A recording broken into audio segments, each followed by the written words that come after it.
अस्सलाम वालेकुम बच्चे, कैसे हैं सब लोग? होप सब ठीक होंगे। आज हम फर्स्ट ईयर की physics according to new syllabus chapter 5 का टॉपिक देखेंगे, फ्लोटेशन। ठीक है, इससे पहले हम लोगों ने ना आर्किमिडीज प्रिंसिपल पढ़ा था। आर्किमिडीज प्रिंसिपल में हमने ये बात की थी कि जब भी आप किसी ऑब्जेक्ट को टोटली या पार्शली इमर्स करवाते हैं ना पानी के अंदर, लिक्विड के अंदर, तो हमारे पास इक्वल और अपथ्रस्ट फोर्स लग रही होती है उसके जितना उसने जो है फ्लूइड का वो डिस्प्लेस करवाया होता है। कि अगर आप किसी भी ऑब्जेक्ट को पानी के अंदर इमर्स करवाते हो तो जितना वो इमर्स होते हुए हमारे पास फ्लूइड को डिस्टर्ब करवाएगा, उस फ्लूइड के वेट के इक्वल उसके ऊपर अपवर्ड डायरेक्शन में एक फोर्स एक्सर्ट होगी, जिसको हम अपथ्रस्ट फोर्स का नाम देते हैं। फॉर एग्जाम्पल, ये कंटेनर में एक बच्चे पानी है, पानी के अंदर अगर आप कोई वुडन बॉक्स जो है उसके अंदर इमर्स करवाते हैं तो जितना इसका वेट होगा ना, मतलब जब आप इसको नीचे पानी के अंदर इमर्स करवाएंगे, जितना ये पानी का वेट डिस्टर्ब हो रहा होगा उतना ही पानी जो है इसके ऊपर अपवर्ड डायरेक्शन में ना फोर्स लगा रहा होगा। इस अपवर्ड डायरेक्शन में फोर्स जो लग रही होती है ना, इसको अपथ्रस्ट फोर्स बोलते हैं। ठीक है, ये आर्किमिडीज प्रिंसिपल था कि जैसे आप किसी भी ऑब्जेक्ट को पानी के अंदर इमर्स करवाते हैं, पानी के अंदर डुबोते हैं, तो डुबोते हुए जितना पानी वो डिस्टर्ब करवाएगा उस पानी के वेट के इक्वल जो है अपवर्ड डायरेक्शन में इसके ऊपर फोर्स लगेगी, जिसको हम नॉर्मल फोर्स भी कहते हैं, अपथ्रस्ट फोर्स भी कहते हैं। ठीक है, तो यहाँ पे यही बात करें कि एक ऑब्जेक्ट सिंक का हमारे पास कब डूबता है फ्लूइड में, if its weight is greater than the upthrust force, कि अगर उसको पानी का डुबोते हुए जो उसके ऊपर अपथ्रस्ट फोर्स लग रही है उसकी निस्बत अगर उसका वेट ज़्यादा है तो वो पानी में डूब जाएगा। सिंक का मतलब होता है डूब जाना। लेकिन अगर ऑब्जेक्ट जो है हमारे पास उसका वेट कम है या इक्वल है अपथ्रस्ट फोर्स के, तो उस केस में हम कहते हैं वो फ्लोएट करना शुरू हो जाता है। फ्लोएट का मतलब होता है बच्चे तैरना शुरू हो जाता है, वो नीचे नहीं डूबता। ठीक है, when an object float in this fluid the upthrust force is equal to the, वही बात है कि फ्लूइड कब करता है, जब उसका वेट जो है वो अपथ्रस्ट फोर्स के इक्वल आ जाता है। In case of floating the object में भी पार्शली इमर्स भी हो सकता है या फिर वो सरफेस के ऊपर भी हो सकता है। तो हमेशा याद रखिएगा जब भी वेट फोर्स जो है वो इक्वल होगी अपथ्रस्ट फोर्स के, तो हमारे पास जो है वो फ्लोएट करेगा। फ्लोटेशन का हमारे पास प्रिंसिपल क्या है? Flotation object displace a fluid having weight equal to the weight of the object. कब भी जब फ्लोएट करता है, मतलब जब हमारे पास रहता है वो कब, जब वेट फोर्स जो है अपथ्रस्ट फोर्स के इक्वल होगी। लाइक ये दो ऑब्जेक्ट्स हैं, ये एक ऑब्जेक्ट है जिसको आपने जब बच्चे इसके अंदर पानी के अंदर इमर्स किया है तो जिसमें पानी इसका वेट इतना ज़्यादा नहीं था। ठीक है, लेकिन जब आप इसको पानी के अंदर इमर्स कर रहे थे, जो वाटर ये डिस्प्लेस करवा रहा था उसकी वजह से जो इसके ऊपर अपथ्रस्ट फोर्स लग रही थी वो किसके इक्वल होती है? इसकी वेट फोर्स की इक्वल होती है। तो जिस पॉइंट पे इसकी अपथ्रस्ट फोर्स है वो इक्वल हो जाती है इसकी वेट फोर्स के, वेट फोर्स नीचे होती है। जब ये इसको नीचे आप इमर्स कर रहे होंगे, डुबो रहे होंगे, तो जो पानी डिस्प्लेस करवा रहा होगा वो उसके ऊपर अपथ्रस्ट फोर्स लगा रहा होगा। जैसे जैसे आप इसको नीचे करेंगे एक पॉइंट आएगा जब हमारे पास इसकी वेट फोर्स इक्वल हो जाएगी अपथ्रस्ट फोर्स के, तो वहां पे हम कहते हैं ये पानी के अंदर फ्लोएट करना शुरू हो जाता है, तैरना शुरू हो जाता है। इसके कंपैरिजन में ये सपोज करें कि ये मेरे पास कोई हैवी सी मेटल है, जब इसको पानी के अंदर इसकी बहुत ज़्यादा वेट हैवी है, जब इसको पानी के अंदर इमर्स करवाया जा रहा है तो वेट फोर्स इसकी बहुत ज़्यादा है जिसकी वजह से वो नीचे बॉटम पे आके बैठ जाती है, तो हम कहते हैं ये सिंक हो गया। ठीक है, ये सिंकिंग सिचुएशन है कि अगर उसकी वेट फोर्स बहुत ज़्यादा है एज कम्पेयर टू कि हम बात करें कि उसकी जो अपथ्रस्ट फोर्स है। यहाँ पे लाइटर इन वेट था, लेकिन जब इसको पानी के अंदर कर रहे थे तो उतनी अपथ्रस्ट फोर्स इसके ऊपर इक्वल अमाउंट में थी। तो वो पॉइंट जहाँ पे अपथ्रस्ट फोर्स और वेट फोर्स इक्वल हो जाती है ना, वहाँ पे हमारे पास जो कोई भी ऑब्जेक्ट है वो पानी में फ्लोएट करना शुरू होता है। वो थोड़ा सा इमर्स भी हो सकता है या पानी के सरफेस पे भी हो सकता है। ये देखिए, ये थोड़ा सा पानी के अंदर है, थोड़ा सा ऊपर है, तो ये हमारे पास यहाँ पे वो पॉइंट है। जैसे आपने इस वुडन बॉक्स को पानी के अंदर डालना शुरू किया तो जैसे जैसे वो पानी को डिस्प्लेस करवाता जाएगा, एक पॉइंट पे ऐसा आएगा जितना वो पानी डिस्प्लेस करवा चुका होगा कि पानी की जो अपथ्रस्ट फोर्स है वो इक्वल हो जाएगी वेट फोर्स के, तो वहाँ पे हम कहते हैं कि वो फ्लोएट करना शुरू हो जाएगा। तो यहाँ पे बुक में यही कह रहा है कि वो सरफेस के ऊपर भी हो सकते हैं, वो पार्शली इमर्स भी हो सकता है, लेकिन वो सिचुएशन क्या होनी चाहिए? उस पॉइंट पे जो अपथ्रस्ट फोर्स है, वेट फोर्स है, वो इक्वल होनी चाहिए। तो उस केस में दोनों सिनेरियो हो सकते, मतलब वो बिल्कुल सरफेस के ऊपर भी हो सकते हैं या थोड़ा सा इमर्स भी हो सकता है। जैसे ये देखिए, ये थोड़ा सा इमर्स था क्योंकि इसकी थोड़ा सा वेट ज़्यादा था, लेकिन जब इसको मैंने पानी के अंदर डुबोया तो जैसे जैसे पानी ज़्यादा डिस्प्लेस करवाता जाएगा अपथ्रस्ट फोर्स भी ज़्यादा होती जाएगी। वो पॉइंट जहाँ पे अपथ्रस्ट फोर्स और वेट फोर्स इक्वल हो जाएंगे तो वहाँ पे वो फ्लोएट करना शुरू हो जाएगा, तो ये पार्शली इमर्स हुआ हुआ है। लेकिन यहाँ पे देखें, ये बहुत ज़्यादा लाइटर इन वेट था, तो अभी इसको पानी के ऊपर ही रखा है तो अपथ्रस्ट फोर्स जो है वो इक्वल हो गई वेट फोर्स के, तो ये पानी के ऊपर ही फ्लोएट होना शुरू हो जाता है। तो फ्लोएटिंग की सिचुएशन क्या है कि वेट फोर्स इक्वल होना चाहिए किसके? अपथ्रस्ट फोर्स के, तो तब हमारे पास जो है वो फ्लोएट करना शुरू हो जाएगा, वो हमारे पास सिचुएशन होगी। Archimedes principle is equal on liquids as well as gases. कहते हैं ये जो आर्किमिडीज प्रिंसिपल है ना, कि जब भी आप किसी ऑब्जेक्ट को मूव करवाते हैं किसी फ्लूइड के अंदर तो आप थ्रस्ट फोर्स लग रही होती है। ये बच्चे दोनों केसेस में, ये लिक्विड के लिए भी एप्लीकेबल है और ये गैसेस के लिए एप्लीकेबल है। तो हम इसकी एप्लीकेशंस देखते हैं रियल लाइफ में कि डेली लाइफ में एप्लीकेशंस क्या होती हैं। कहते हैं सबसे पहली एप्लीकेशन जो है इसका हॉट एयर बैलून है। हॉट एयर बैलून इस तरह का आपने बैलून देखा होगा, ये नीचे इसकी बास्केट सी होती है जिसके अंदर लोग यूजुअली बैठे होते हैं, तो ये हवा में उसको लेके जा रहा होता है। इसको हॉट एयर बैलून बोलते हैं, ठीक है। कहते हैं यहाँ पे ना बच्चे इन्होंने ना आग जलाई होती है, यहाँ पे आग चल रही होती है जिसकी वजह से ये जो बैलून है ना ये ऊपर की तरफ मूव कर रहा होता है। अब ये मूवमेंट किस तरह से हो रही होती है, कहते हैं ये भी बेसिकली जो है ना आर्किमिडीज प्रिंसिपल के अकॉर्डिंग ही इसकी वर्किंग हो रही होती है। कहते हैं किस तरह से बच्चे, यहाँ पे ना आग जल रही होती है जिसकी वजह से क्या होता है, इस बैलून के अंदर जो हवा होती है ना वो गर्म होती है, ठीक है बच्चे। हवा गर्म होने का मतलब है बच्चे वो लाइटर इन वेट होती है, मतलब यहाँ पे जो इसके अंदर हवा होती है वो गर्म होती है जिसकी वजह से हम कहते हैं वो बहुत हल्की हो, बहुत ज़्यादा लाइटर इन वेट होती है, हल्की हो जाती है, मतलब डेंसिटी उसकी बहुत कम होती है। जो हवा के अंदर गर्म हवा बनने का, इस बैलून के अंदर हवा गर्म बनने का मकसद ये होता है कि बच्चे हमारे पास क्या होगी, वो लाइटर इन वेट होगी, बहुत ज़्यादा हल्की होगी, डेंसिटी कम होगी। लेकिन इसकी सराउंडिंग में जो बच्चे एयर होती है ना वो हमारे पास ज़्यादा डेंसिटी की होती है, वो ज़्यादा डेंसर होती है।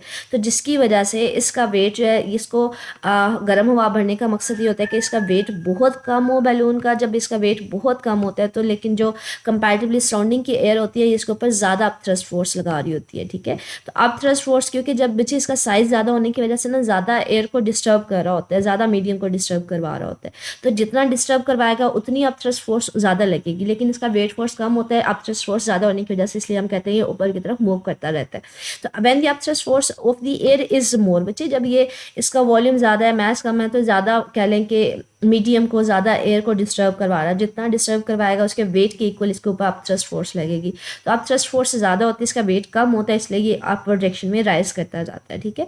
तो this is done by varying the quantity of the hot air. अगर आपने इसको ज़्यादा मतलब स्पीड के साथ मूव करवाना है तो हॉट एयर ज़्यादा होगी, मतलब आप उसको ज़्यादा गर्म करेंगे, वो लाइटर इन वेट होती जाएगी, तो आप थ्रस्ट फोर्स ज़्यादा होगी। लेकिन अगर आपने कॉन्स्टेंट स्पीड इसको फ्लूइड करवाना है तो आप क्या करते हैं, ये जो नीचे आपने आग जलाई होती है उसको बंद कर देते हैं। बंद करने का मतलब है कि जो हवा इसके अंदर बैलून के अंदर होगी वो थोड़ी ठंडी हो जाएगी। ठंडी हो जाएगी तो इसका वेट थोड़ा सा बढ़ जाएगा। जैसे ही इसका वेट थोड़ा सा बढ़ेगा तो हमारे पास क्या होगा, अब थ्रस्ट फोर्स भी जो है वो इसके इक्वल हो जाएगी, और जहाँ पे आप थ्रस्ट फोर्स जो है वो वेट फोर्स के इक्वल आ जाएगी तो हम कहेंगे वो हवा में, हमें ऐसा लगेगा कि वो हवा में फ्लोट कर रहा है, मतलब हवा में मौजूद है कांस्टेंट स्पीड के साथ। ये हमारे पास एप्लीकेशन है हॉट एयर बैलून में। नेक्स्ट हमारे पास आ जाता है wooden block floating in water. ये जो मैंने अभी आपको स्टार्टिंग में एक डायग्राम भी दिखाई थी कि वुडन ब्लॉक जो है वो फ्लोट कर रहा है, लाइक ये वाला, कि अगर आप पानी के अंदर वुडन ब्लॉक को डालते हैं तो वो भी फ्लोट करना शुरू हो जाता है। क्यों? क्योंकि जब इस पॉइंट पे उसकी वेट फोर्स जो अपवर्ड फोर्स नॉर्मल फोर्स है वो इक्वल हो जाती है, तो वो हमें ऐसा लग रहा होता है वो पानी में फ्लोट कर रहा है। इसी चीज़ को एक्सप्लेन कर रहा है, कहते हैं wooden block float in water.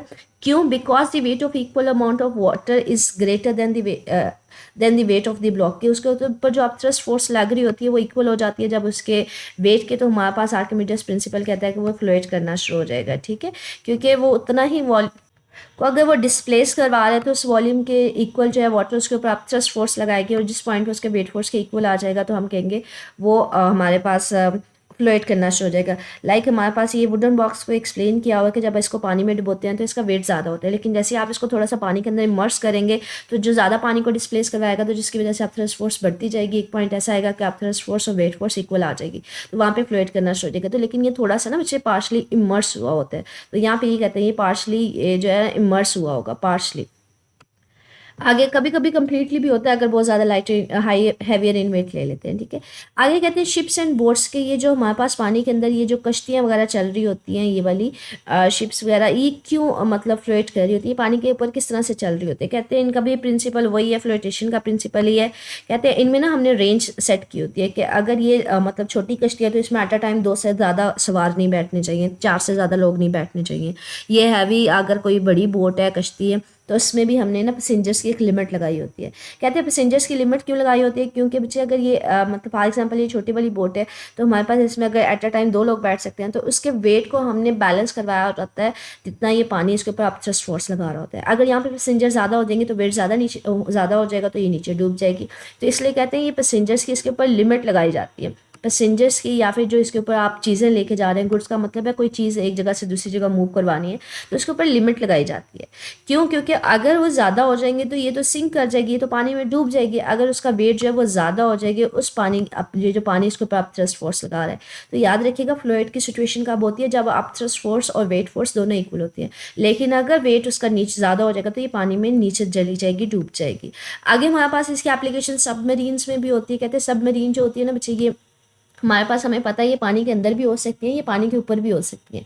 कहते हैं इनका प्रिंसिपल भी हमारे पास फ्लोटिंग का प्रिंसिपल ही है। कहते हैं submarine can travel over as well as under the water, की पानी के ऊपर भी हो सकती है और पानी के नीचे भी ये रह सकती हैं। अब पानी के ऊपर कब ये ट्रैवल करती है, ये पानी के नीचे कब वो खुद ब खुद आ जाती हैं, वो देखते हैं। कहते हैं ये हमारे पास पानी के ऊपर कब ट्रैवल करती हैं, जब हमारे पास वेट जो होता है ना वाटर का, वो इक्वल होता है इस वॉल्यूम, इस सबमरीन के वेट के इक्वल, तब वो पानी के ऊपर ही रहती हैं। लेकिन इसके अंदर ना बच्चे यहाँ पे टैंक होते हैं, मतलब इसके ना सबमरीन के अंदर पानी टैंक होते हैं।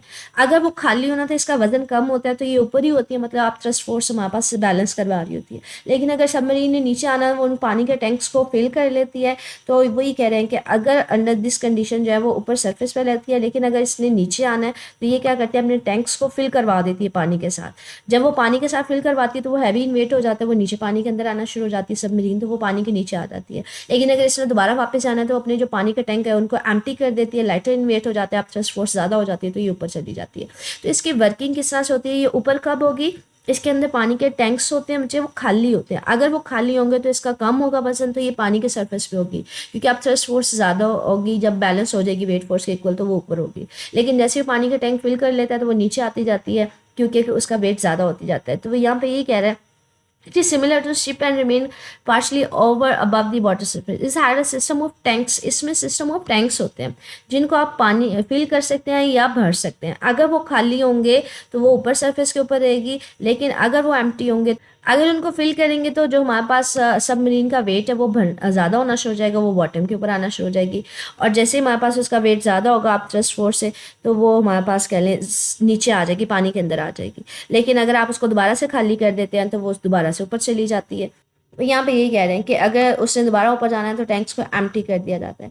इसकी मैं आपको क्लियर पिक्चर इस तरह से दिखा देती हूँ। इस तरह से ना टैंक्स फिल्ड होते हैं सबमरीन्स के अंदर। ये टैंक है, अभी इसके अंदर एयर है, कुछ भी नहीं है, तो ये लाइटर इन वेट है। पानी की आप थ्रस्ट फोर्स जो है वो बैलेंस करवा रही है वेट फोर्स को, तो ये भी सरफेस के ऊपर है सबमरीन। लेकिन अगर आपने इसको नीचे थोड़ा पानी के अंदर लेके आना है तो क्या करते हैं, मुझे यहाँ पे ना वॉल्स होते हैं, यहाँ पे ओपनिंग होती है, होल्स होते हैं, तो आप क्या करते हैं उनको ओपन कर देते हैं, पानी इसके अंदर जाना शुरू हो जाता है। पानी इसके अंदर जाना शुरू होता है, पानी नीचे ज़्यादा हो जाएगा तो वेट इसका ज़्यादा हो जाएगा, और ये ज़्यादा होने की वजह से ये थोड़ा ज़्यादा पानी को डिस्प्लेस करवाएगी, ये थोड़ा नीचे मजीद आ जाएगी, और दोबारा से जिस पॉइंट पे आप थ्रस्ट फोर्स जो है वो इक्वल हो जाएगा वेट फोर्स के, वो दोबारा पानी के अंदर वहाँ पे स्टे कर जाएगी। लेकिन अगर आपको ज़मीन के इसके बॉटम के ऊपर लेके आना है तो आप इसके अंदर मजीद पानी को एंटर करवाते हैं। मजीद पानी को, ये देखें पूरा पूरा पानी फिल हो गया, वेट फोर्स ज़्यादा हो गया, तो ये ज़्यादा नीचे पानी तक आ जाएगी, नीचे बॉटम तक आ जाएगी। अगर आपने इसको मजीद दोबारा से ऊपर लेके जाना है तो बच्चे ये जो पानी होता है इसको दोबारा से बाहर पुश कर दिया जाता है, इसको बाहर निकाल के दोबारा से इसको लाइटर इन्वेट करते हैं, तो वहाँ दोबारा से वो ऊपर सरफेस के ऊपर चली जाती है। ठीक है, तो ये टॉपिक हमारा फ्लोटेशन का था, जिसकी डेली लाइफ हमने एग्जांपल्स भी देखी। आप इसमें डेफिनेशन लिखेंगे फ्लोटेशन की, कोई आपसे एप्लीकेशन पूछ लेता है। एक्सरसाइज में तो ये लॉन्ग क्वेश्चन नहीं है, लेकिन ये बन ज़रूर सकता है कि फ्लोटेशन का प्रिंसिपल फ्लोटेशन है क्या, उसकी डेली लाइफ में एप्लीकेशन लिखें, या कोई एक एप्लीकेशन में पूछ सकता है। ठीक है, हॉट एयर बैलून किस तरह से उसकी वर्किंग होती है according to the Archimedes principle and so on. तो कोई एक एप्लीकेशन वो शॉर्ट क्वेश्चन में पूछ सकते हैं, लेकिन ओवरऑल वो लॉन्ग क्वेश्चन अगर सारी एप्लीकेशन को मिलाएं तो वो हो सकता है। एक्सरसाइज में ये नहीं बना हुआ, लेकिन ओवरऑल ये बन ज़रूर सकता है। ठीक है, अच्छा यहाँ पे कहते हैं the principle of flotation is a direct application of 5.8 MCQ है बच्चे। फ्लोटेशन जो है ना वो प्रिंसिपल है आर्किमिडीज प्रिंसिपल की एप्लीकेशन है। ठीक है, क्यों? क्योंकि हम लोगों ने आर्किमिडीज प्रिंसिपल में पढ़ा था कि अब थ्रस्ट फोर्स लग रही होती है जितना वो वाटर डिस्प्लेस करवाएगा कोई भी ऑब्जेक्ट। तो याद आपने सिर्फ यही करना है, फ्लोटिंग की डेफिनेशन करनी है, इसमें कंडीशन लेनी है कि अगर अब थ्रस्ट फोर्स कम होगी, वेट ज़्यादा होगा तो वो सिंक कर जाएगी, अदरवाइज वो फ्लोट करेगी। ठीक है, तो कंडीशन वही है। आगे एप्लीकेशन ये याद रखिएगा, ये दोनों के लिए, लिक्विड और गैसेस दोनों के लिए। ये कोई एक आपके पास शॉर्ट क्वेश्चन पूछ सकता है, हॉट बैलून, ये सब मरीन्स की वर्किंग, या फिर बोट की फ्लोटिंग। तो ओवरऑल ये सबको कंबाइन करके लॉन्ग बनेगा, लेकिन कोई एक शॉर्ट में भी, तो ओवरऑल सारा याद करना पड़ेगा। ठीक है, स्टिल कुछ पूछना हो मुझे मेरे से कमेंट सेक्शन में पूछ लीजिएगा। ओके, अल्लाह हाफिज़।